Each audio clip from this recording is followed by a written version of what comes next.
السلام علیکم فرینڈز، آج کی اس اسٹوری میں آپ کے لیے ایک ایڈوائس ہے جو آپ کو بہت پسند آئے گی۔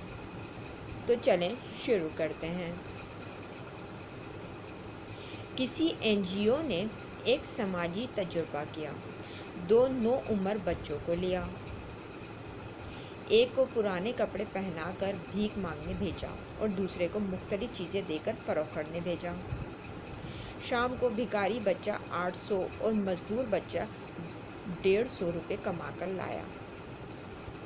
دراصل ہم بحیثیت قوم انجانے میں بھیک کی حوصلہ افزائی کرتے ہیں اور محنت مزدوری کی حوصلہ شکنی کرتے ہیں۔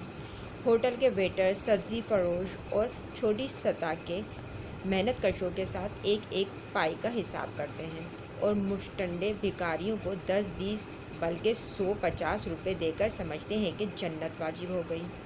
مانگنے والوں کو صرف کھانا کھلائیں اور مزدوری کرنے والوں کو ان کے حق سے زیادہ دیں۔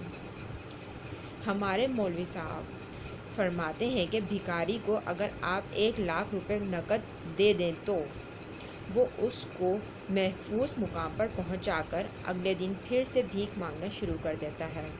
اس کے برعکس اگر آپ کسی مزدور یا سفید پوش آدمی کی مدد کریں تو اپنی جائز ضرورت پوری کر کے زیادہ بہتر انداز سے اپنی مزدوری کرے گا۔ گھر میں ایک مردبان رکھیں، بھیک کے لیے مخصوص سکے اس میں ڈالتے رہیں۔ مناسب رقم جمع ہو جائے تو اس کے نوٹ بنا کر ایک ایسے آدمی کو دیں جو بھکاری نہیں۔ اس ملک میں لاکھوں طالب علم، مریض، مزدور اور خواتین ایک ایک ٹکے کے محتاج ہیں۔ صحیح مستحق کی مدد کریں تو 1 روپیہ بھی آپ کو پل صراط پر پار کرانے کے لیے کافی ہو سکتا ہے۔ یاد رکھیں، بھیک دینے سے گداگری ختم نہیں ہو سکتی بلکہ بڑھتی ہے۔ خیرات دیں، منصوبہ بندی اور احتیاط کے ساتھ، اس طرح دنیا بھی بدل سکتی ہے اور آخرت بھی۔ باقی مرضی آپ کی۔ اگر آپ کو یہ اسٹوری پسند آئے تو میرے چینل کو سبسکرائب کیجئے، لائک کیجئے، شیئر کیجئے اور بیل کے آئیکن کو دبا دیجئے تاکہ آپ کو اس طرح کی لیٹسٹ اپڈیٹس اور اسٹوریز ملتی رہیں۔ شکریہ۔